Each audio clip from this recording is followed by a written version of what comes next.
Donc, bonjour à toutes et à tous. Un nouveau live Australia, cette fois-ci sur les grands magasins ou les department stores. Je vais faire un échange très intéressant avec Christine. Elle va tout d'abord nous raconter un tout petit peu de ce qu'elle fait, euh, quelles sont ses activités principales et nous allons discuter avec beaucoup de détails sur les grands magasins et surtout la situation actuelle des grands magasins en France. Christine, bonjour. Bonjour, merci de m'avoir invité pour cette conversation. Alors, en quelques mots, donc je suis Christine Montard, je suis directrice des activités de l'analyse à l'IADS. L'IADS, c'est l'acronyme pour International Association of Department Stores. En deux mots, rapidement, c'est une association qui a été fondée en 1928, donc c'est une association assez ancienne et qui, du coup, en fait le plus ancien think tank dédié aux grands magasins et à leurs problématiques. Aujourd'hui, ça représente 12 membres qui sont présents dans à peu près 21 pays, qui représentent en gros 30 milliards de chiffre d'affaires, peut-être à peu près 500 magasins, plus de 200 000 collaborateurs dans le monde. Et ces 12 membres, en fait, sont répartis dans le monde entier. On a 4 membres en Asie, Sogo à Hong Kong, SKP en Chine, The Mall en Thaïlande et SM Store aux Philippines. En Europe, nous avons 5 membres qui sont les Galeries Lafayette en France, Breuninger en Allemagne, Corte Inglés en Espagne, Manor en Suisse et Magasins du Nord au Danemark. Et de l'autre côté encore du monde, nous avons Palacio de Hierro au Mexique, Beko au Venezuela et Falabella qui est présent au Chili, au Pérou et en Colombie. Donc ça fait, ce qui est intéressant avec tous ces membres qui sont quand même très différents, c'est qu'ils ont plein, en réalité, ils ont plein d'activités différentes parce que sous le terme grand magasin, il se passe quand même plein de choses. Donc, ça peut aller de, évidemment, la mode jusqu'à la nourriture, le food, le supermarché. En termes de business model, on a aussi bien des membres qui marchent à 100% en concession et d'autres qui ont des modèles presque 100% wholesale. Et en termes de positionnement prix, on couvre aussi du mass market jusqu'au luxe. Donc, on a vraiment une variété de points de vue et d'activités qui ça rend les échanges très intéressants. Et en deux mots, ce qu'on fait à l'IADS, c'est qu'en premier lieu, on offre un espace d'échange pour tous ces membres. En premier lieu, évidemment, pour les CEO de ces grands magasins, mais aussi pour tout le niveau exécutif des équipes des grands magasins. On organise énormément de meetings chaque année. On en organise au moins 16 qui sont soit des meetings pour les CEO, soit des meetings par catégorie de produits, soit des meetings dédiés à des fonctions particulières.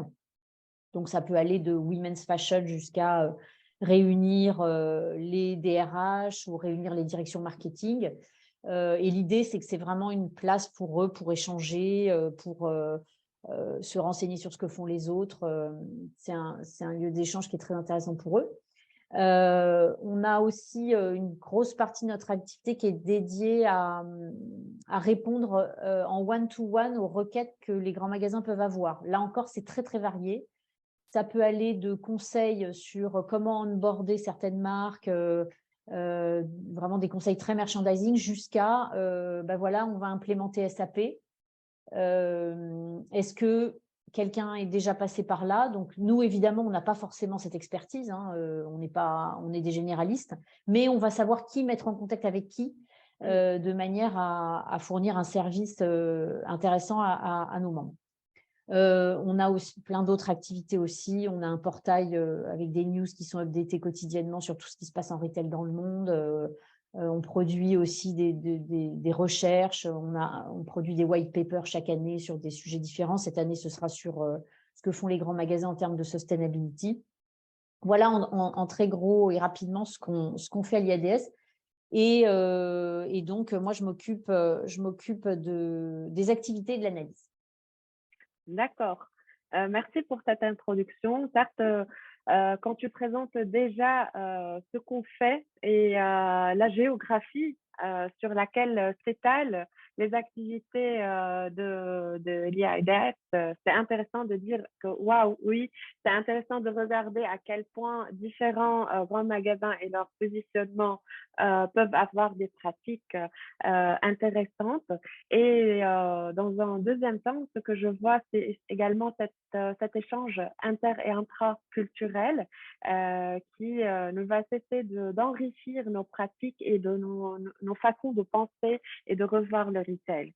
Aujourd'hui, Christine, on va regarder, on va faire un zoom in sur les grands magasins et on va essayer de se concentrer sur l'état, le statut des grands magasins en Europe et en France. Donc, tout d'abord, c'est quoi un grand magasin? C'est quoi ce fameux department store? Pourquoi est-il important dans l'environnement retail? Alors, un grand magasin, on a l'habitude de définir ça comme a house of brands, parce que c'est vrai que c'est un lieu où on peut trouver une très, très grande variété de marques. Donc, ça se définit aussi comme ça peut se définir comme ça. Moi, de mon point de vue, le grand magasin est aussi intéressant, enfin, est surtout intéressant parce que de par ses origines, au départ, un grand magasin, c'est vraiment un lieu de découverte. Et c'est aussi un lieu qui permet à des communautés de personnes, de clients, de citoyens de se réunir. C'est un lien, c'est vraiment, le grand magasin a toujours une place de choix, une place sociale, notamment dans le centre des villes. C'est très souvent des architectures qui sont assez exceptionnelles. Donc, pour moi, un grand magasin se définit aussi comme ça. Et avec la pandémie, encore plus, je trouve que les grands magasins sont revenus à leur ADN originel, qui est vraiment celui de lieu de découverte. Donc, pour moi, un grand magasin, en premier lieu, c'est ça. D'accord. La France est un pays pionnier, je pense, en termes de grands magasins. Ne serait-ce que le fameux roman Au bonheur des dames qui a Ouais. décrit fabuleusement ce phénomène. À Mm. l'époque, c'était le phénomène. Mais comment on peut aujourd'hui décrire l'état des grands magasins en France? Est-ce que la France garde toujours ce moment de gloire en termes de gestion de grands magasins? Alors, pour moi, oui. La France, pour moi, reste pionnière dans les grands magasins, en tout cas sur le segment du luxe, de la mode et du luxe. Mmh, mmh. Parce que c'est vraiment nos grands magasins français, ou en tout cas parisiens, sont tous les quatre très axés sur ce segment de prix et de produits. Ils ont quand même tous un ADN mode très fort et un ADN luxe très fort également. Et ils restent pionniers, à mon sens, dans beaucoup de domaines. Après, je ne sais pas exactement quel domaine tu souhaites que j'aborde à ce stade de notre conversation. Mais Donc, on peut rester dans les généralités à ce stade-là, mais de dire que c'est intéressant, donc le point que tu as évoqué, que les grands magasins parisiens sont vraiment très positionnés sur ce secteur de luxe. oui, oui. En ce qui concerne les autres secteurs, est-ce que les grands magasins sont en train de penser à injecter d'une façon ou d'une autre une offre qui serait dédiée à un marché moins luxueux ou plus abordable ou peut-être plus créateur? Alors, si on prend par exemple l'exemple des grands magasins, des Galeries Lafayette, pardon, en fait, leur positionnement prix va du mass market, du haut du mass market jusqu'au luxe. Donc, en termes de prix, ils intègrent une offre comme ça. Le Printemps, lui, démarre plus au niveau premium pour aller jusqu'au luxe. La Samaritaine et le Bon Marché aussi sont premium luxe. Donc, les Galeries Lafayette intègrent cette notion de prix un peu plus bas. Et ensuite, évidemment, en tout cas pour ce qui est des Galeries Lafayette et du Printemps, ils ont aussi des magasins en province. Et en province, le positionnement prix n'est évidemment pas du tout le même. Le positionnement prix est bien plus inférieur. Vous n'allez pas trouver de concessions de marques de luxe, ou très très peu en province. Donc, en ce sens, oui, on peut dire qu'ils offrent, en tout cas pour certains, un panel de prix relativement large. Mais leur spécificité à Paris reste quand même la mode et le luxe malgré tout. Mmh.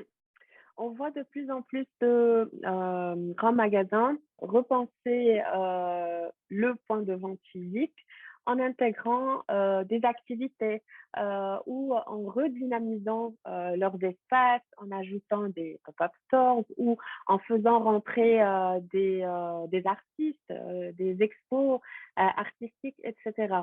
À quel point aujourd'hui les grands magasins français s'investissent dans ces activités-là et pourquoi elles s'y investissent? Alors oui, alors absolument, 100%, ils s'investissent absolument dans ce que tu évoques. En fait, la pandémie de Covid a vraiment agi comme un wake-up call pour les grands magasins. C'est vrai que la plupart d'entre eux, enfin un certain nombre, étaient quand même très en retard sur le développement digital, sur le e-commerce, etc.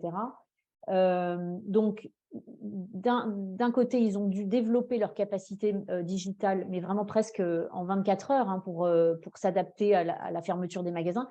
Et ensuite, quand ils ont commencé à penser à la réouverture de leurs magasins, ils ont un peu ils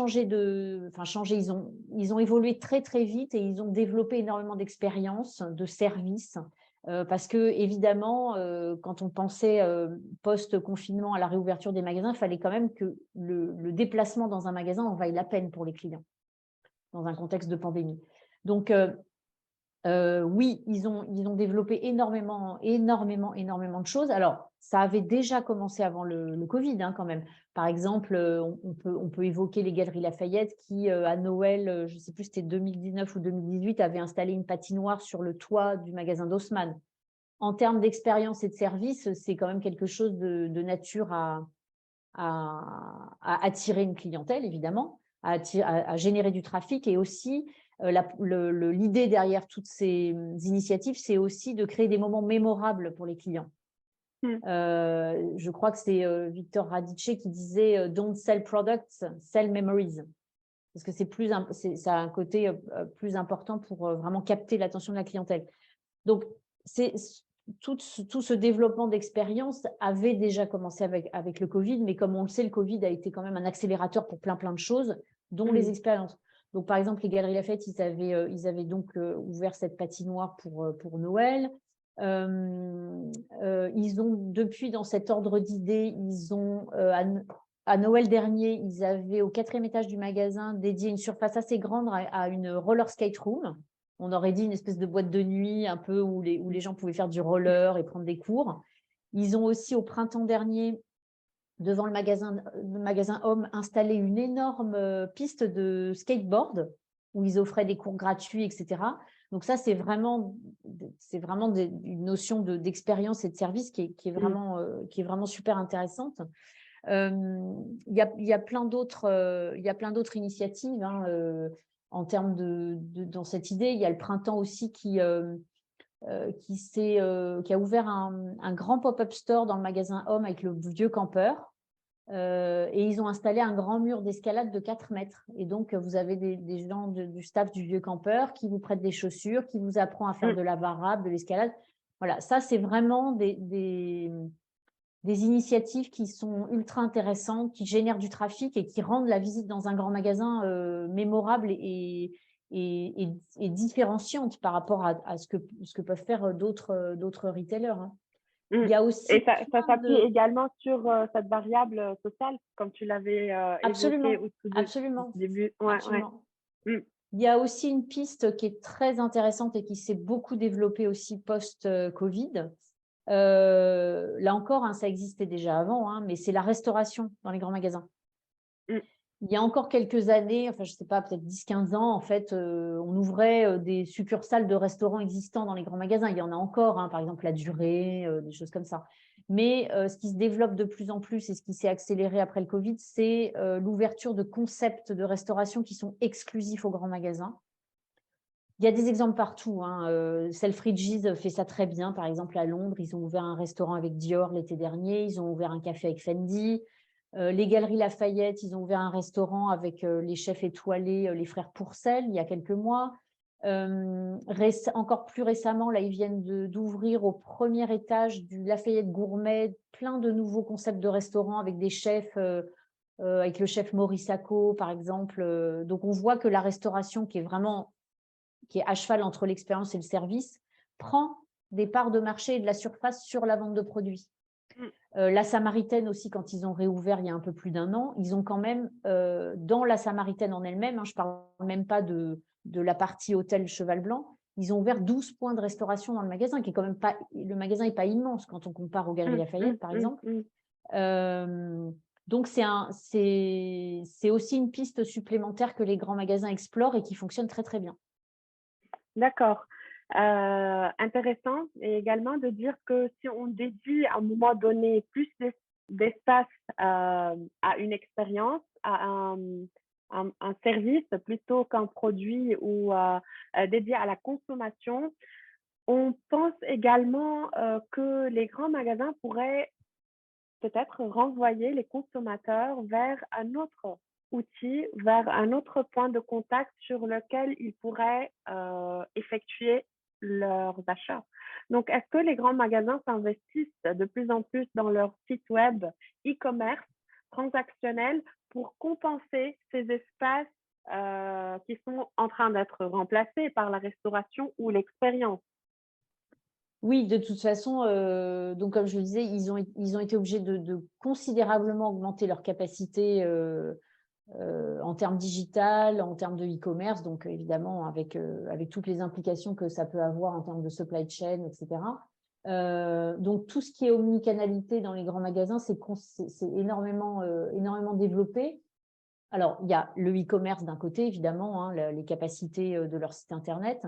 Ils ont aussi développé maintenant, ce qui est un petit peu rentré dans les mœurs, c'est les masterclass online, le live shopping et aussi des services très personnalisés de shopping avec un personal shopper. Vous êtes chez vous et vous avez accès à un personal shopper qui va vous aider à faire vos choix. Ils ont aussi mis en place des services qui sont ultra pratiques. Vous réservez en ligne un produit, il vous est réservé, vous venez l'essayer dans le magasin. Donc, ils ont développé tous ces services-là qui aujourd'hui sont un peu obligatoires, je dirais. C'est compliqué pour devenu un retailer. nouvelle norme. Voilà. Exactement. Mais en gardant bien en mémoire que les clients ont besoin du point de vente physique. On l'a vu, dès que les magasins ont rouvert et une fois que les clients ont vaincu leur peur liée au virus, les clients sont avides d'aller en magasin, d'avoir des contacts humains, on le sait. Donc, c'est vrai, on parle vraiment de online to offline et de offline to online. L'un ne peut pas fonctionner, sans l'autre.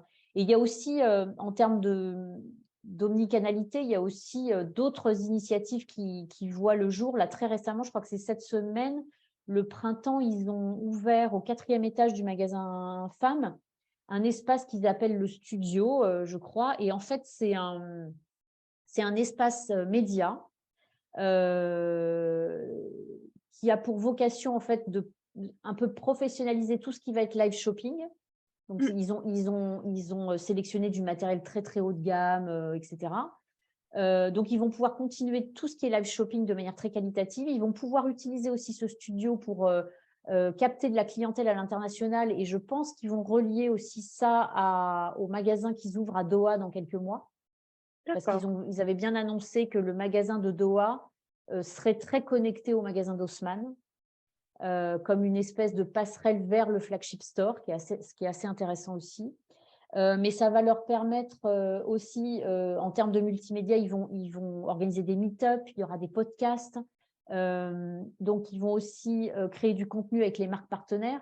Donc, tout ça, ça va être des contenus aussi qui vont être enregistrés dans le magasin, mais qui vont être diffusés online. Donc, l'omnicanalité, elle est aussi là. Et eux, ils avaient aussi, au printemps dernier, ils ont un peu relancé le magasin du printemps sous l'égide de leur nouveau CEO. Donc, ils ont une nouvelle identité visuelle. Enfin, ils ont lancé tout un tas de nouvelles initiatives, dont aussi, au rez-de-chaussée, ils avaient ouvert un pop-up avec DressX. Et DressX vous propose en fait d'acheter une robe de designer virtuelle Vous pouvez la porter sur les réseaux sociaux. Donc, le pop-up était en magasin, vous achetiez cette robe virtuelle en magasin et après, vous vous en serviez en ligne.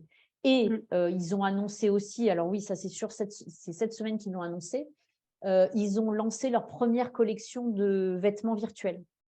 D'accord. C'est une collection printemps que vous pouvez acheter, c'est pour hommes, femmes et même animaux. Ça coûte entre 10 et 20 euros et en fait, vous sélectionnez ce que vous voulez acheter.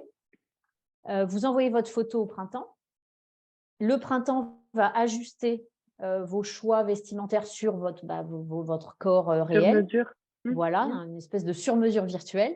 Et vous pourrez utiliser ces nouveaux outfits sur les réseaux sociaux ou dans certains jeux que je ne sais pas lesquels, mais voilà. Donc, l'omnicanalité, elle est très liée au Web 3, hein, mais elle se développe sous plein de formes différentes et qui vont évidemment bien plus loin que les services maintenant qu'on pourrait qualifier de traditionnels, hein, le book online, try in store, bon, c'est assez classique maintenant, quoi, ou les live shopping ou tout ça. Et en tout cas, le printemps, avec leur nouvel espace studio, ils entendent vraiment continuer le live shopping, même si c'est quelque chose qui était lié à la pandémie, on voit que c'est quelque chose qui est amené à perdurer. Et on le voit, je le vois dans d'autres grands magasins aussi, évidemment. C'est vrai que le grand magasin devient un autre portail qui va envoyer les consommateurs non seulement vers un site e-commerce, donc ça devient la base, mais plutôt vers la métaverse. C'est une ouverture qui est en train de mettre en valeur chaque point de vente, surtout les grands magasins aujourd'hui, et faire cette sorte de passerelle entre le physique, le digital, la métaverse, et on verra comment les choses vont évoluer. Et de plus en plus de grands magasins avaient commencé déjà à intégrer des corners où peut-être ça va être plus formel pour la revente de produits ou les produits vintage, parfois dédiés au luxe, parfois aux produits créateurs, etc. Et d'autres services comme les alterations, donc les réparations, ou bien venir, par exemple, faire des personnalisations sur vos produits, donc un dessin sur votre Nike ou sur votre Adidas, etc. Donc, comment vous voyez également ces services-là s'intégrer dans les grands magasins? Alors, pour ce qui est de la seconde main, d'ailleurs, je lisais ce matin justement qu'il y a une étude qui est parue aux États-Unis où ils estiment que 25% de la clientèle américaine pourrait acheter de la seconde main pour Noël. Donc, Ah oui, c'est énorme, hein. C'est vraiment. énorme, oui. Alors, ça reste un sondage, hein, ça ne vaut que ce que ça vaut, mais quand même, ça montre à quel point ça prend de l'importance. Donc, évidemment, les grands magasins, ils se sont lancés à fond là-dedans. Il y a plein d'exemples, il y a plein d'exemples, hein. On peut prendre par exemple Selfridges, hein, qui eux, par exemple, ont investi le domaine de la location plutôt haut de gamme. Et si on veut parler de la France, je dirais que les Galeries Lafayette ont été quand même assez pionniers dans l'histoire de la seconde main, puisqu'ils ont ouvert il y a un an maintenant, oui, un peu plus d'un an.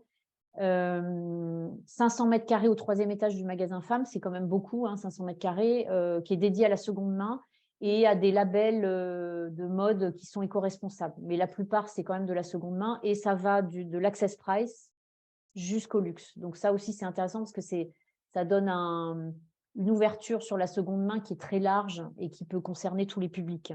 Ils ont aussi complété l'offre avec une sorte de quincaillerie responsable où vous pouvez acheter des choses pour réparer vos vêtements, de la lessive responsable, des choses comme ça. Donc, eux, oui, ils ont été assez pionniers, je dirais. Le printemps, eux,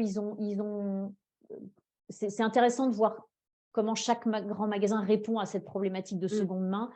Le printemps, ils ont ouvert un magnifique endroit au 7e étage du magasin Femmes. C'était un endroit qui n'était pas public parce que c'est un endroit qui servait pour des braderies, qui pendant un moment servait à des bureaux pour le personnel, alors que c'est un très bel endroit avec une coupole. Et ils ont ouvert donc ce lieu qui est splendide avec une grande terrasse avec vue sur Paris et ça s'appelle le 7e ciel et c'est de la seconde main luxe. Ils ont fait ça. Ils ont une autre initiative qui m'a semblé très intéressante. Il faudra voir quelle rentabilité ça peut apporter, hein. La seconde main, on sait qu'il y a quand même une grosse question sur la rentabilité. C'est pas rémunérateur à ce stade pour les grands magasins, en tout cas pas suffisamment. Mais ils ont ouvert un espace qui est aussi dans le magasin Femmes, je crois que c'est au 3e étage. Ça s'appelle Hors Saison. Et leur point de vue, vous savez qu'à chaque fois, enfin, quand il y a des vieux stocks qui traînent, les grands magasins avaient pris l'habitude de les ressortir pendant les soldes, sur des portants très serrés, enfin, pas qualitatifs du tout. Et eux, ils ont pris le contre-pied de ça.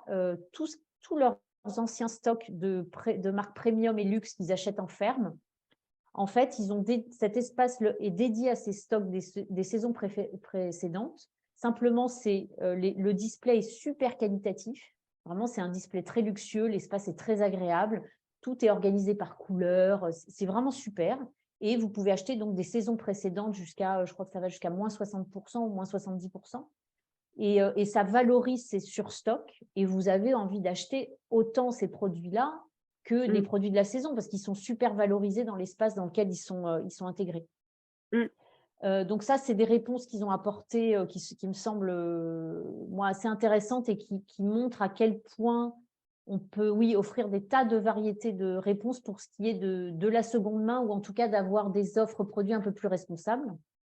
Et les Galeries Lafayette ont été aussi pionniers en la matière, hein, avec leur label Go for Good, qu'ils ont créé en 2018, hein, donc ils étaient assez précurseurs aussi. Et en ce qui concerne la personnalisation, c'est quelque chose qui était largement répandu avant la pandémie, hein, effectivement, comme tu le disais, personnaliser ses baskets ou son sac. Mais je dirais, moi, que la Samaritaine a franchi un certain pas dans ce domaine. Ils ont 3 initiatives de personnalisation qui me semblent très intéressantes. Leur première initiative concerne le personal shopping. Bon, jusque-là, rien de très nouveau. Rien de nouveau. Sauf que eux, ils offrent 3 niveaux de personal shopping. Donc, vous pouvez soit avoir accès à un personal shopper sur le floor, enfin dans le magasin, qui va vous accompagner, vous conseiller, voilà. Donc ça, c'est classique. Vous avez un deuxième niveau où vous allez prendre un rendez-vous avec un personal shopper, vous allez être reçu dans un lounge très sympa du magasin. Donc là, c'est quand même un peu plus exclusif, mais encore assez classique, je dirais. Et le troisième niveau, le personal shopper va venir chez vous, il va regarder votre garde-robe et il va vous aider à acheter des choses qui vont matcher votre garde-robe. Donc, le magasin vient chez vous. Ça me semble assez intéressant de faire venir le magasin chez soi et d'offrir un niveau de service qui est… Conciergerie. Voilà, exactement. Ils ont aussi, en profitant de la synergie entre les marques du groupe LVMH, ils ont ouvert un certain nombre je crois qu'il y en a quand même 4, 5 ou 6, de corners un peu partout dans le magasin qui sont des marques LVMH pour la plupart de champagne, enfin en tout cas de wines and spirits. Et donc vous avez Veuve Clicquot, vous avez Moët et Chandon. Et en fait, la particularité de ces mini corners, c'est que vous pouvez personnaliser toutes les bouteilles. Et d'après ce que je sais, en fait, c'est une excellente rentabilité au mètre carré. Ça fonctionne très, très, très bien. Ça occupe peu d'espace. Donc, c'est quand même aussi très futé d'offrir ce service de personnalisation qui vraiment, ça prend 2-3 mètres carrés. C'est quand on sait la rentabilité qu'il faut au mètre carré. Bon, voilà. Oui. Donc ça, c'est une initiative qui est très intéressante et que du coup, beaucoup de marques notamment de champagne ont développé aussi ailleurs. Hein. Et la troisième chose que la Samaritaine a fait, que j'ai découvert vraiment moi à titre privé en y allant pour acheter un cadeau, en fait, ça a l'air de rien, mais ce sont des initiatives qui sont de nature à capturer l'attention du client et à le faire revenir. Leur service de paquet cadeau est vraiment top. Bon, vous pouvez choisir votre paquet cadeau, votre papier, enfin, c'est rien d'exceptionnel là-dessus. Mais ce qui est plus exceptionnel, c'est que le vendeur vous donne un iPad et vous pouvez personnaliser le ruban. Donc, c'est-à-dire que vous allez taper votre message, humoristique, amoureux, ce que vous voulez. Le ruban est instantanément imprimé sur c'est un ruban en tissu super qualitatif. C'est vraiment très quali. Et le vendeur vous fait votre paquet cadeau. Et c'est un paquet cadeau très qualitatif aussi, sans scotch. Vous voyez, c'est vraiment… et avec ce ruban personnalisé. Donc, ça, c'est pour moi ce que j'appellerais des micro-initiatives, parce que ce n'est pas des choses qui sont visibles comme ça quand vous rentrez dans le magasin, mais qui dénotent quand même d'un sens du détail. Et on sait à quel point retail is detail, hein, comme on dit. Et donc, c'est qualitatif et ça, je pense que c'est de nature à donner envie aux clients de revenir pour faire leur cadeau à la Samaritaine. Et donner plus de sens à l'acte de consommation. Oui, absolument, absolument. Voilà, et même si c'était parfois, comme on dit, un petit geste que la personne va offrir ou s'acheter, c'est vraiment l'expérience totale, globale que cette personne va évaluer et qui va faire que son évaluation va être vraiment plus positive, moyennement positive, moins positive. C'est vraiment oui, c'est des détails super importants. Ouais. Voilà, et qui nous, consommateurs, allons rechercher à un moment donné parce que s'il n'y a pas ce détail, qu'est-ce que je vais aller faire en tout cas. Pour rebondir sur ce sujet également, avec tous ces micro-services, les grands magasins restent toujours très investis dans le décor du magasin, dans la thématique, dans la thématisation. Donc, cet aspect visuel, dévoré par nos yeux quand on visite le grand magasin, il y est toujours. Mais ça coûte très cher. Donc, quel est le juste milieu qu'un grand magasin pourra faire aujourd'hui pour faire un décor beau, expérientiel, immersif, mais en même temps qui ne va pas coûter trop cher?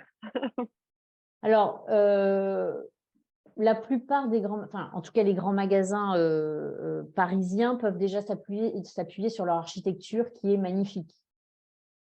Les 4 grands magasins parisiens ont de très belles architectures. Quand vous voyez la coupole des Galeries Lafayette, vous savez, ils ont installé aussi une passerelle il y a quelques années, donc vous avez l'impression d'être suspendu dans le vide dans cette passerelle. Bon, ou la Samaritaine, la rénovation est splendide. Donc, ils peuvent quand même, ils ont dans leur ADN cette beauté de l'architecture elle-même de leur magasin.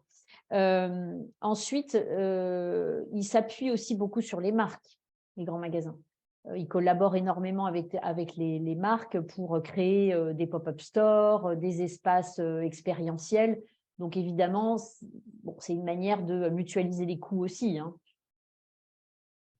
Mais en tout cas, ce qui est certain, c'est qu'on voit que ils sont toujours capables d'investir pour créer des lieux assez exceptionnels. Vous avez peut-être que tu as peut-être eu l'occasion de visiter le nouveau Flore Wellness au Galeries Lafayette, qui a ouvert au mois de juillet. C'est très joli, c'est une architecture qui est tout à fait, un design intérieur qui est tout à fait dans l'air du temps. Repenser à faire vivre une expérience. Oui, absolument. Avec des références à l'architecture du magasin, puisque le centre du sous-sol, c'est une coupole renversée, pas renversée, inversée. Donc, en plus, avec ce sens du détail qui rappelle l'architecture du magasin. Donc, ils sont toujours tout à fait capables d'investir dans des décors magiques et très impactants. De la même manière, quand les Galeries Lafayette a ouvert son nouveau Flore chaussures femmes il y a un peu plus d'1 an, au 4e étage, ils ont créé un décor qui est magnifique. Vous avez ces espèces de gros rochers qui servent de banc, mais aussi de display pour les chaussures qui sont assez impressionnants. Tout a été créé dans des tons un peu terre de Sienne, qui sont très, très appréciés en ce moment. Donc, je dirais que les grands magasins, ils ont pas peur toujours d'investir et de repenser leurs espaces, parce que c'est capital pour attirer la clientèle, de toute façon. Un dernier point sur cet aspect de design. Ah, mais il y a aussi un point, je te coupe la parole, qui est très important aussi à mon sens si on parle d'initiatives qui peuvent se rapporter à la beauté du lieu, l'architecture, etc. Et ça, c'est par exemple le Bon Marché qui fait ça très bien avec des expositions d'art. Mm. Ça, c'est aussi c'est assez exceptionnel. Ils avaient fait la première avec Ai Weiwei, je pense que c'était en 2017 ou 2018. C'est des expositions qui sont splendides, qui sont suspendues sous la trémie. C'est d'excellents moyens aussi d'occuper les lieux et de créer des espaces magnifiques. Mm. Et surtout donner une dynamique à cet espace-là. Mm.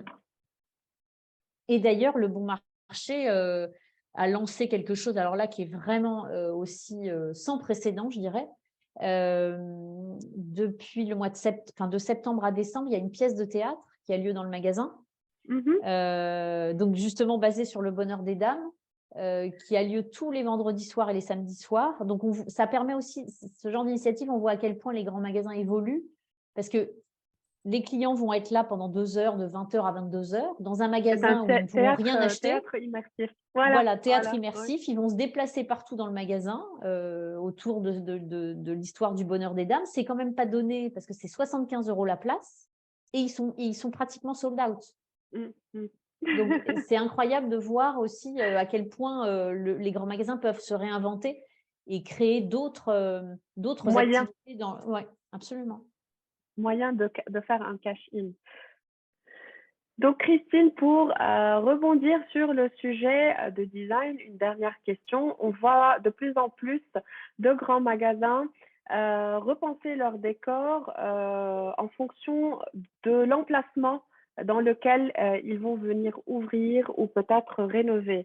Par exemple, les galeries Lafayette des Champs-Élysées sont bien différents des galeries Lafayette au boulevard. Donc, pourquoi on repense aujourd'hui l'aspect local de design et on s'éloigne de cette image d'uniformité des looks des points de vente. En fait, c'est une tendance générale au retail et effectivement, hein, pas seulement au grand magasin.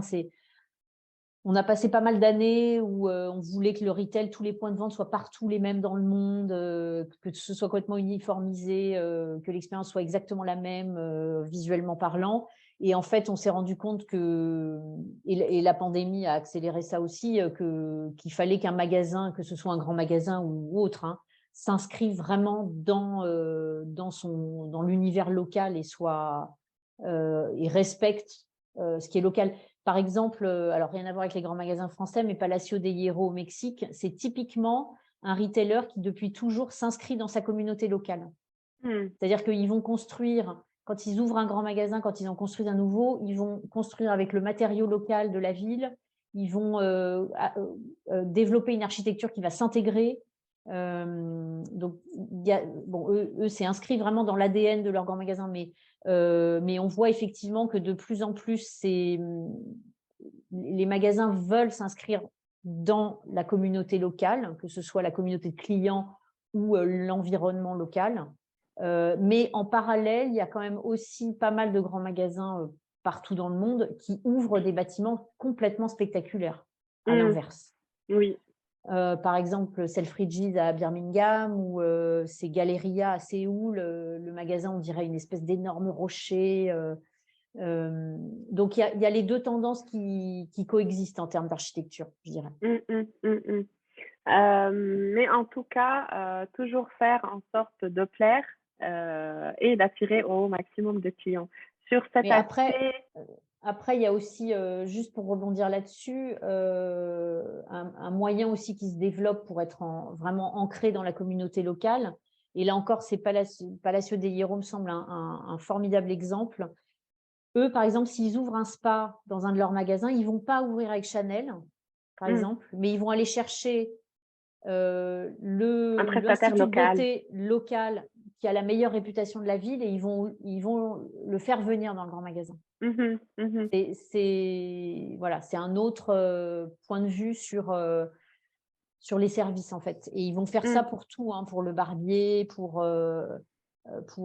l'institut de beauté, et ça va aussi jusqu'à développer des services qui correspondent réellement à la clientèle locale. et qui vont être tout à fait différents d'un magasin à l'autre. Vous allez avoir un magasin où vous allez avoir un salon de tatouage, là où la clientèle est plus jeune, et un autre magasin où vous allez avoir un espace assez grand dédié à tout ce qui est objet pour les animaux. Mmh, mmh, Donc c'est voilà, c'est aussi un moyen de s'adapter localement. mmh. Et c'est certainement une décision de management, qui sera, plus difficile à gérer parce que c'est très décentralisé et local, mais en même temps qui crée, un espace vraiment centré et ancré Mm, dans la communauté locale. absolument, absolument. Merci pour ces exemples. Pour, rebondir sur l'attractivité, des grands magasins, un point important, surtout à Paris, c'est la période, des fins d'année, Noël et ses vitrines. On voit de plus en plus, de vitrines se créer et qui, ne font, qu'arrêter les gens, pendant quelques minutes, pour les découvrir, et cetera. Mais l'extérieur du magasin, pendant les fêtes de fin d'année est aussi important que l'intérieur du magasin. Donc, pourquoi cette envie de garder l'extérieur et d'investir autant dans nos vitrines pendant ces périodes-là? Ouais, historiquement, ça reste enfin, Noël pèse très lourd en termes de chiffre d'affaires pour n'importe quel retailer, hein. Donc, c'est vraiment un retailer ne peut pas se permettre de rater Noël. Financièrement, c'est vraiment c'est capital comme période.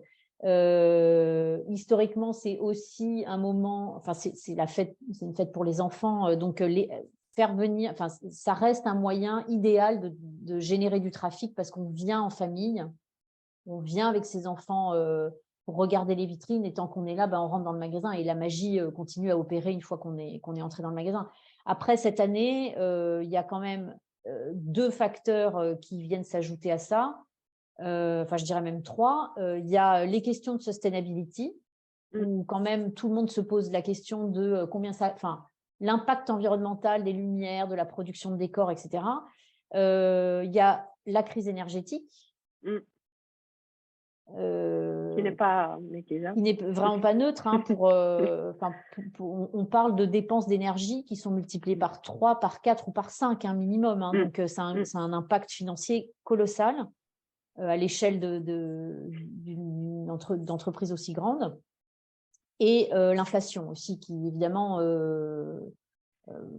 pourra avoir un impact sur Noël. Mais en tout cas, alors les grands magasins sont devenus astucieux aussi au fil des années, c'est-à-dire qu'ils ont délégué, entre guillemets, certaines des vitrines à des marques qui font ça très bien, où le propos, je ne sais plus, il y a eu une année où il y avait des vitrines Vuitton qui étaient magnifiques, vraiment, où le propos n'était même pas de vendre un produit Vuitton, mais c'était toute une animation, c'était vraiment splendide. Donc, bon, ok, on peut voir ça de différents Plusieurs points de façons. vue, Oui. mais moi, à mon sens, c'est un moyen très agile pour les grands magasins d'alléger les dépenses qui sont liées à Noël et en gardant une vraie magie, parce que vraiment, même en tant qu'adulte, quand vous regardiez ces vitrines, vous pouviez que être émerveillé, vraiment. Mmh. Mmh. On arrive donc vers la fin de cette discussion. Il reste un point important. Aujourd'hui, on a vu plein d'opportunités pour nos grands magasins, pour se développer, pour se réinventer, mais reste à noter qu'il y aura toujours des menaces pour ces points physiques. Donc, quelles sont les menaces que les grands magasins devraient vraiment souligner pour Alors, éviter pour les autres. il y a vraiment ce qui est circonstanciel, enfin, on espère que ça ne va pas devenir structurel, mais la crise de l'énergie et l'inflation, bon, je pense que ça va, enfin, c'est pas l'affaire de quelques mois, hein, ça va durer, donc ça, c'est quand même une menace réelle, hein, parce que c'est des coûts, la crise de l'énergie occasionne des coûts, comme je le disais, des coûts exceptionnels, et l'inflation reste une menace parce que c'est compliqué de savoir comment les consommateurs, là par exemple sur la période de Noël, vont réagir et dans les mois à venir. C'est ce qu'on a observé jusqu'à présent post-Covid, c'est quand même beaucoup, enfin en tout cas dans les grands magasins, je ne parle pas de la consommation en totalité, mais on a observé un phénomène un peu de post-Covid, de revanche un peu. allons dépenser de l'argent, on ne sait pas ce qui peut nous arriver demain, amusons-nous un peu. Il y a quand même eu un peu ça.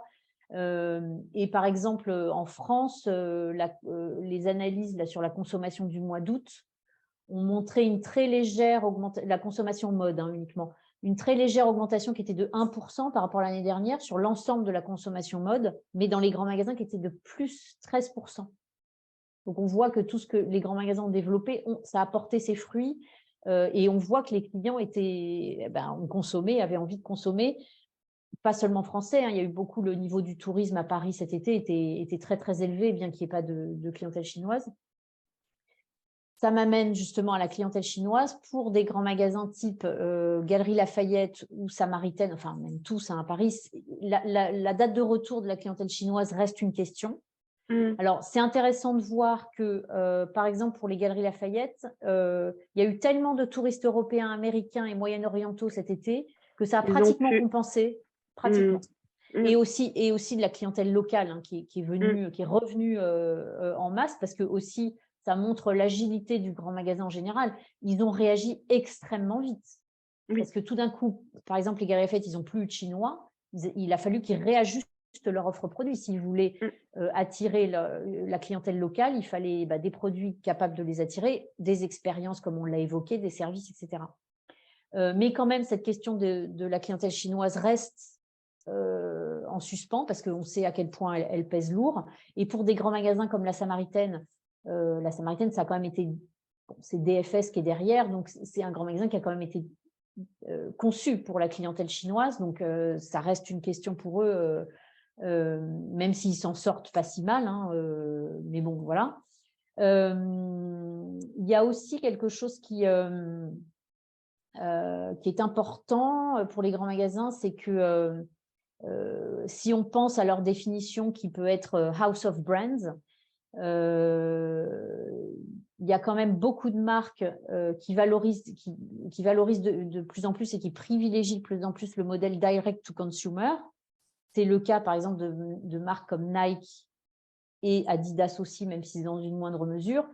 Nike est en train de quitter tous les grands magasins parce qu'ils se focus sur leur e-commerce, sur quelques points de vente, les House of Innovation, voilà, et sur très peu de retailers. Donc ça, évidemment, quand on perd Nike dans un grand magasin, on perd beaucoup de chiffre d'affaires. Et il y a des marques qui émergent, il y a Veja, il y a New Balance, il y a On Running, etc. Mais qui n'ont pas le même poids. Qui n'ont pas la même puissance, le même poids, etc. Donc ça, il n'y a pas que Nike, les marques de luxe aussi ont cette stratégie de plus en plus de direct to consumer. Donc ça, je dirais aussi que c'est une menace parce que quand vous perdez Nike, vous n'avez pas forcément encore, même si vous additionnez plusieurs autres marques, ça ne compense pas encore. Et je dirais qu'il y a un dernier point qui, pour moi, ne doit pas être vu comme une menace, mais plutôt comme une opportunité, mais qui quand même, à ce stade, pose des difficultés aux grands magasins, c'est tout ce qui est sustainability, surtout pour les grands magasins européens qui vont devoir être en compliance avec la régulation européenne. Oui, de ces nouvelles lois. Voilà. Et aussi avec les régulations nationales aussi. Donc ça, c'est très compliqué pour les grands magasins d'appliquer toutes ces nouvelles directives. C'est très compliqué. Mais à la fois, c'est quand même une opportunité parce que demain, la clientèle voudra… Aujourd'hui, la clientèle s'intéresse à tout ce qui est sustainability, mais ce n'est pas encore réellement suivi d'effet dans la consommation, pas suffisamment. Mais demain, on sait, ce sera suivi d'effet. Donc, c'est une opportunité de prendre position et de toute façon, la loi ils vont être obligés légalement, mais il faut aussi le voir comme une opportunité, à mon sens.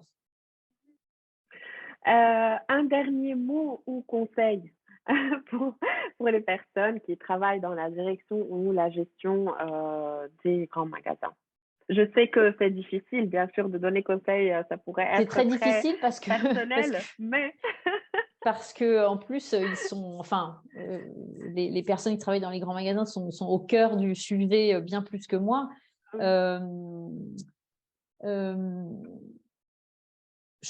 Pour moi, ce qui me semble important, c'est le plus important, et on l'a vu avec la pandémie, c'est que le grand magasin redevienne un lieu de découverte et d'expérimentation. C'était le cas dès son origine. Ça s'est perdu un peu au fil des années, c'est revenu grâce au Covid. Et je crois que c'est vraiment là qu'est la clé de la réussite des grands magasins. Et bon, c'est un message qui nous fait la boucle, en fait, entre l'ouverture de notre live et ce dernier mot. C'est vrai. Et moi, je ne peux que rejoindre cette idée-là. Un lieu de découverte, un lieu d'expérience, un lieu de vie, ne serait-ce que d'aller passer un petit moment, voir des gens autour de nous, découvrir des nouvelles marques, concepts et qui elles-mêmes deviennent très humaines et très proches des consommateurs. Je pense que c'est important qu'on développe les grands magasins dans cette dynamique et avoir cette vision très humaine de plus en plus. Et Christine, c'était très enrichissant. Je pense que on a plein de choses à dire, mais jamais trop le temps. Mais je te remercie. Et Merci à toi de m'avoir invitée. c'est avec grand plaisir et j'espère que nous pourrons discuter sur des sujets peut-être plus précis ou des cas de figure plus précis qui sont liés au grand magasin. Mais Merci oui, avec beaucoup plaisir. Merci à toi. et à très bientôt. À bientôt.